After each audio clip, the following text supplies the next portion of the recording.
I was humiliated in front of the whole family for driving an old car. They called me poor, a gold digger, laughed in my face. But what no one knew was that I had just won the lottery. Before I tell you the full story of the craziest day of my life, make sure to subscribe to the channel and like this video. Help us reach as many people as possible. Thank you. I wish I could tell you this story starts with something noble, like I was helping a stray dog cross a busy highway or saving a kid from a burning building. But no, it starts with a '97 Honda Accord and the sound of muffler death rattling through the neatly trimmed hedges of my future mother-in-law's suburban hellscape. Yeah, that was me. The guy in the rust-colored time capsule, pulling into the driveway of a woman who treated cleanliness and appearances the way the Vatican treats sin. I still remember the look on her face. Vivian, my fiancée's mother. A real steel-boned Southern. Belle with all the warmth of a tax audit. She stood on her porch with a glass of Chardonnay that probably cost more than my monthly rent, and watched, slack-jawed, as I parked my embarrassment in her pristine little square of driveway heaven. Coughed. Literally coughed. The engine sputtered twice like it was about to apologize and then died.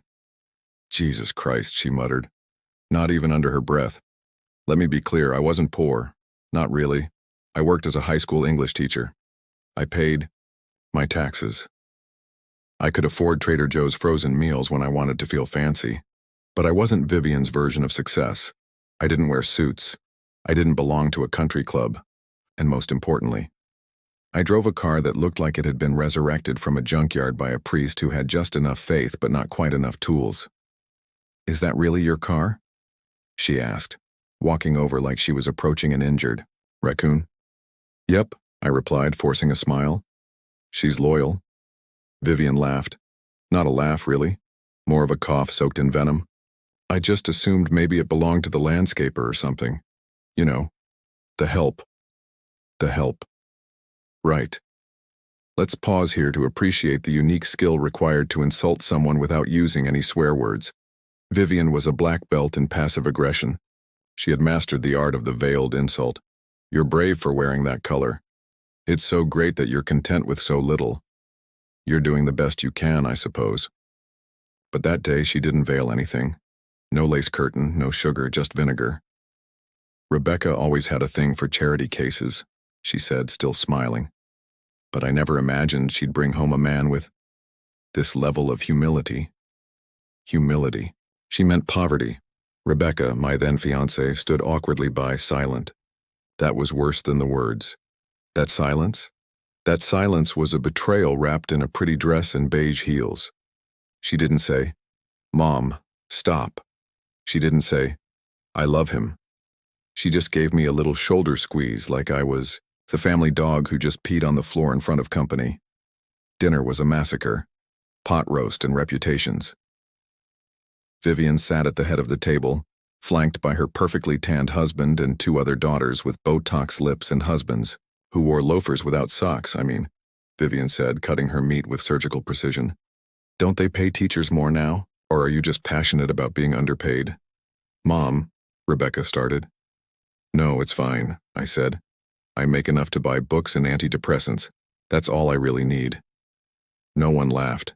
Her husband, Brent, the kind of guy who thought golfing was a personality trait, chuckled awkwardly. "At least it's a stable job, right? You don't need to impress anyone with a car when you've got tenure." "Actually, I'm on a yearly contract," I replied, sipping my water. "They can let me go any time." Vivian blinked. Oh, dessert was lemon tart and pity. No one asked me a single question about myself, not about my work, not about my life, not even about the car, which frankly was a missed opportunity for more humiliation. After dinner, I offered to help with the dishes. Vivian just waved me off. "You don't need to pretend you're domesticated. You've got other things to worry about, like, I don't know, oil leaks?" Rebecca laughed. On the drive home, the Accord stalled 3 times. Rebecca didn't say much. I didn't either. The silence between us was no longer comfortable. It was strategic, like two politicians riding an elevator, pretending they didn't just insult each other on national television. When we got back to my apartment, an unglamorous third-floor walk-up with a view of a pawn shop, She said she needed to think about things. That was the last time I saw her in person. 2 days later, I got a voicemail. Not even a phone call. She said we were in different places in life and that she needed someone who aligned more with her future, which, judging by her mother's preferences, meant someone with a functioning Mercedes and a family trust fund. I didn't cry. I didn't throw anything. I just opened a beer, sat on the couch, and watched an infomercial about knives that could cut through shoes. I thought about buying one just to stab the tires on my own car. I kept driving the Accord, to work, to the grocery store, to jury duty. The car outlived the relationship by almost 2 years. The paint started to flake off like it was shedding its own shame. The AC died. The radio only played Christian rock and wouldn't switch stations. The passenger side window was stuck halfway down, which meant I got soaked any time it rained. I stopped parking near other cars out of courtesy, but I held on to it. Like some stupid metaphor, a symbol of all the things I couldn't afford to fix. Then, one Tuesday morning in March, I found a crumpled Mega Millions ticket in the junk drawer of my kitchen. Bought it on a whim weeks before at a gas station, right after grading 40 essays about of mice and men that all started with the phrase "in today's society." I almost threw it away. I didn't. I checked the numbers. Matched. Every single one. $337 million. I sat on the floor for a full hour, just laughing. Not the joyous kind of laughter. The kind that comes when your life breaks open like an egg dropped on tile. Messy, confused, a little bit spoiled. 337 million. You know what my first thought was? I want her to see me in a Bentley. Not, I want to donate to charity. Not, I can finally buy a house. Not even, I'm free. No. I want Vivian to see me in a goddamn Bentley. There's a strange kind of silence that falls over you when you become a multimillionaire overnight. It's not peace. It's not awe.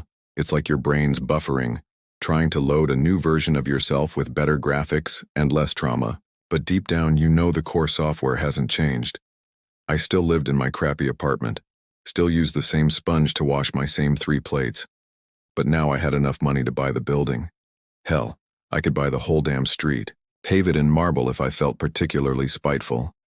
Instead, I stared at the lottery ticket taped to my fridge with a magnet that said, "World's okayest teacher," and let the possibilities rot in my head like forgotten leftovers. The first thing I did was nothing. I went to work. Taught The Great Gatsby to a class of half-asleep seniors who'd rather be dead than in English class. Told them, money doesn't buy happiness, and tried not to choke on the irony. Then I sat in the teacher's lounge and ate my depressing tuna sandwich while Coach Harrison showed everyone pictures of his new boat named Mistress Number 2. Then I called a lawyer. Then I called a financial advisor. Then I bought a Bentley, not just any Bentley. A Continental GT, deep sapphire blue, seats that felt like warm clouds hugging your spine. I could have gone flashier, gold trim, spinning rims, one of those custom horns that plays Beethoven, but I wanted elegant. I wanted subtle but unmistakably expensive. I also bought a new wardrobe. Tailored suits, Italian shoes. Sunglasses so pretentious they didn't even block the sun properly. But I didn't quit my job. Not yet. I waited. Because revenge, like a good steak, is best served rare on a plate of simmering dramatic irony. 3 months after the win, I got an invitation. A wedding. Rebecca's wedding, to a guy named Chad. Of course it was Chad. Chad Montgomery Hastings III, to be exact.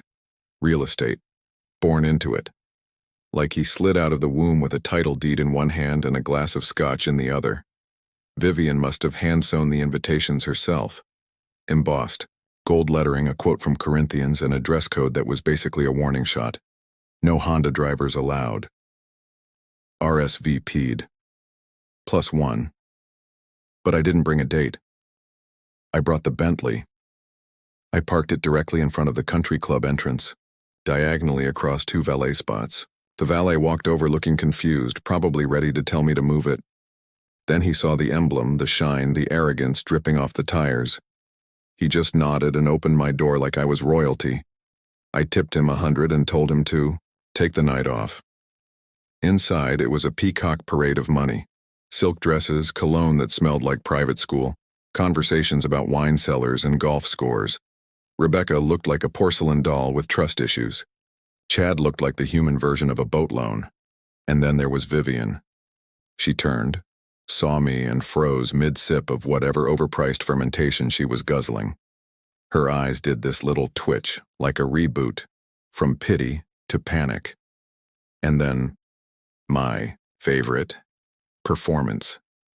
"Well, look who decided to show up," she said, walking over with fake warmth oozing from every Botoxed pore. "I must say, I didn't expect to see you again, and certainly not in a suit." I smiled. I clean up when I'm not being judged by someone whose personality is 80% Chardonnay.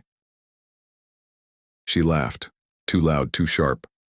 "Oh, you haven't changed a bit, still with the jokes." I leaned in. "Not jokes, just edited truths." Rebecca wandered over, clutching Chad's arm like he might float away.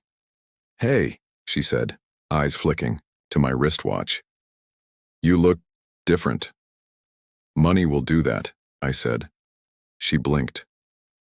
"You won the lottery?" I didn't answer, just held eye contact for 3 seconds too long and then turned to Vivian.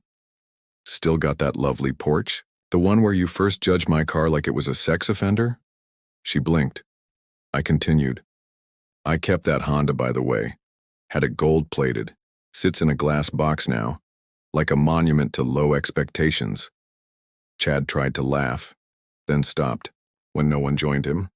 Vivian recovered faster than I expected. "Well, I'm glad to see you're doing well, truly. But don't you think it's a bit gauche to flaunt your wealth at someone else's wedding?" "Gauche," I repeated. "You called my last car landscaper trash, but I'm gauche? Now, hold on. No, really, it's fine. I just wanted to thank you." That stopped her. I smiled wider. "If you hadn't humiliated me, I might have stayed small, safe. You made me realize that the world only respects money and cruelty, so I got both." Rebecca looked uncomfortable. Chad looked like he needed to Google gauche. I leaned back. "Don't worry, I'm not here to ruin the wedding." And I wasn't. I was here to buy the damn country club. Which I did. I waited 2 months. Then I called the club's board, dropped an offer big enough to give them nosebleeds, and sealed the deal with a grin. Vivian still played bridge there every Thursday. Still sipped her poison and whispered insults with other suburban dragons in pastel sweaters. So I redecorated. I changed the club's name to the Rusty Accord. Installed a massive oil-leaking statue of a Honda in the lobby. Commissioned local artists to paint ironic murals of working-class elegance. Gave every locker room a plaque with quotes from the very novels she mocked me for teaching. On opening night, I personally handed Vivian a new membership card. She took it with trembling fingers. "What is this?" she asked, voice tight. "It's a lifetime membership," I said. "On the house, one condition." She stared. "You park in the back, next to the gold-plated Honda, every time." She didn't answer, so I leaned in. "I told you, she's loyal. There's a peculiar emptiness that follows a long game of revenge. You expect fireworks, a grand crescendo, maybe a confetti cannon loaded with karmic justice. Instead, you get the smell of fresh paint and the hum of air conditioning, and a realization that you're still the same guy, only richer and quieter." It was a Thursday afternoon when I finally saw her, Vivian in all her sculpted glory, wobbling down the hallway of the Rusty Accord Country Club. She clutched her membership card so tightly that I half expected it to crumple in her gloved hand. I was in my office, floor-to-ceiling windows giving me a panoramic view of the club grounds, now meticulously landscaped, of course, with a bronze fountain in the shape of my gold-plated Honda spewing water like a perpetual apology. I watched her approach my door, heels clicking an anxious drumbeat against the marble floor. I didn't bother putting on a tie or straightening my cufflinks. "I'd long ago learned that the best revenge doesn't need extra polish, Mr. Accord," she began, voice trembling like a teenager caught shoplifting. "May I have a word?" I motioned to the chair opposite my desk. She sat, smoothing the front of her skirt like she was trying to iron out her dignity as well. "I received your letter," she said, glancing at the single sheet of paper on my desk. It was my official notice of rebranding. Effective immediately, Vivian Harrington will park exclusively in Lot C, space 47. Beneath her name, I'd drawn a little doodle of a Honda with the words "Humble Pie" in block letters. "Ah, yes," I said, studying the spreadsheets on my monitor. "Easy to miss on a document like that." She cleared her throat. I want to apologize." My chest tightened, not because I believed her, more because I realized how empty apologies sound when shoved through a legal department. "For what?" I asked, leaning back. "For everything." She paused, as if scouring her memory for every slight. "For mocking your car. For making Rebecca doubt you. For inspiring the biggest transformation of my pathetic life," I supplied kindly. Her eyes flickered. She glanced at the doodle. "Space 47? Your spot," I said. "Lot C, right next to the maintenance shed. You know, where all the members who can't handle pressure park." She pressed her lips together. They told me why you did it." "Because I could." Vivian's face twisted. "You know, I thought money could fix anything. But watching you sit up there in that office, recipe for smuggled tears still intact, I realized." I raised a hand. "Vivian, let's not pretend you're having an existential epiphany. You're angry because I beat you at your own game." She sat up straighter, finally looking me in the eye. "Is that all this was? A game? In your world? Everything's a game," I said. "Memberships, real estate, family reputations. You swing your gavel, I cash a check. Who wins? Depends on who wrote the rules." She exhaled slowly. "So, where does this leave us?" I smiled, a small, tired motion. "That, dear Vivian, is up to you." I let her stew in that murky limbo for a week. I watched her tiptoe through board meetings, quiet as a mouse in orthopedic pumps. She whispered to loyalists, plotting how to reclaim her status, how to embarrass me back. Because losing social capital to a former son-in-law is apparently worse than losing your daughter's marriage prospects. On the 8-day mark, I called her in again. This time I'd cleared the desk of doodles, replaced the spreadsheets with a simple piece of stationery engraved with the club's new motto, "Every accord deserves respect." I slid it across to her. "Your new mission statement," I said. She flipped it over, confused. "I want you to run community outreach." Her eyes narrowed. "What? Yes?" "We're launching a program for at-risk youth. I'd like you to mentor."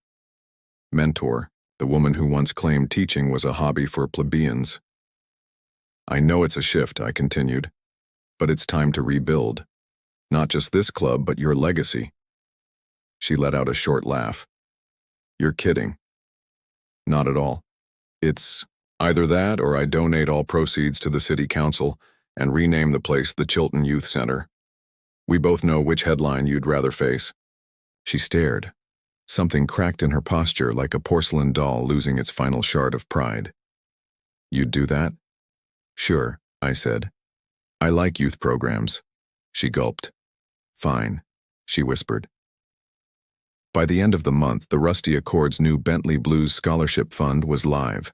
Children from disadvantaged neighborhoods showed up for weekend art classes and college prep, greeted by Vivian in her lavender blazer, 2 sizes too large, smiling through freshly spritzed perfume and waving brochures as thick as her former ego. I observed from a distance, leaning against my Bentley GT in the parking lot, the engine's purr louder than any applause. I wasn't sure what made me feel lighter, seeing Vivian flounder in genuine altruism, or knowing that she couldn't mock a kid's torn sneakers without contemplating budget cuts. One afternoon, as she led a group of teenagers through public speaking exercises, she froze mid-sentence. One young man stumbled over a word, ubiquitous, and the kid got it wrong. Vivian's hand twitched. Contempt flickered in her eyes. But then she swallowed it, closed her mouth on the retort, and offered him a kind correction instead. Squeezed the steering wheel. A strange warmth bloomed in my chest.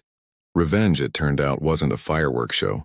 It was planting a seed of change in someone who never knew they needed growth.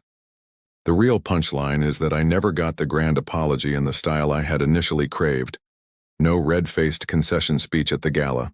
No, "you were right" sermon. Instead, I got something subtler: respect. It started small. At a board meeting, Vivian spoke up on my behalf, defending a scholarship application I'd championed. "I admit," she said, "I underestimated him. Underestimated." Such a modest admission, but I took it. I felt it. A few weeks later, she asked to meet me for lunch at the club's bistro, now adorned with plaques featuring motivational quotes from Steinbeck and Angelo. I hesitated, but I went. She arrived holding a takeout box of tuna salad. "Figured you might still be eating sad sandwiches," I laughed. "You know me too well." She sat across from me, eyes sincere at last. "I'm sorry. For everything." I reached across the table and touched her hand, that same hand that once waved me away like a broom. "Thank you." She exhaled, relief washing over her features. "I don't expect us to be best friends." "Me neither," I said. "Maybe acquaintances at best." She shrugged. "That'll do." A year later, I sold the rusty Accord back to the original board members, at a modest profit, of course, and used the proceeds to establish a foundation named Humble Horizons. We fund education, mental health, and yes, even automotive restoration, workshops, lessons in how broken things can become beautiful again. I still drive a Bentley on weekends. It's not for show, it's for comfort. Heated seats, smooth ride, Bluetooth playlist of every depressive folk artist I've ever adored. Weekday mornings, though, I still carpool with former colleagues in the teacher's parking lot of Maplewood. Hi. Though now in one of those luxury SUVs because I can't stand to risk the GT's paint job on the gravel road. Last month I walked past an old salvage yard, the one that sold me the 1997 Accord. A little part of me wanted to buy the entire lot and recycle it, but instead I just smiled. Nostalgia can be harmless when you don't have to live in it anymore. Revenge stories often end with a bang. Blood on the floor, tribunal in session, wigs aflame. Mine ended with a handshake and a memorandum of understanding. Vivian and I are cordial, even civil. We share nods in grocery store aisles and occasional updates on the Foundation's projects. No deep conversations, no dinner parties. Just quiet acknowledgement that sometimes the best way to win is to let the other person win at learning the lesson they never knew they needed. When I look back, I realize the true victory wasn't the Bentley or the country club or even the Foundation. It was discovering that beneath all the bitterness, I still cared enough to want her to grow. And beneath all her taffeta and Chardonnay, she still had it in her to change. We both earned something that day. The respect we each had denied the other. And that, as it turns out, feels a whole lot better than any roaring engine or flashing headline. And so I close this tale not with the echo of a gavel, but with the soft click of a seatbelt. Another drive ahead, another road to travel, hopefully one paved with fewer grudges and more second chances.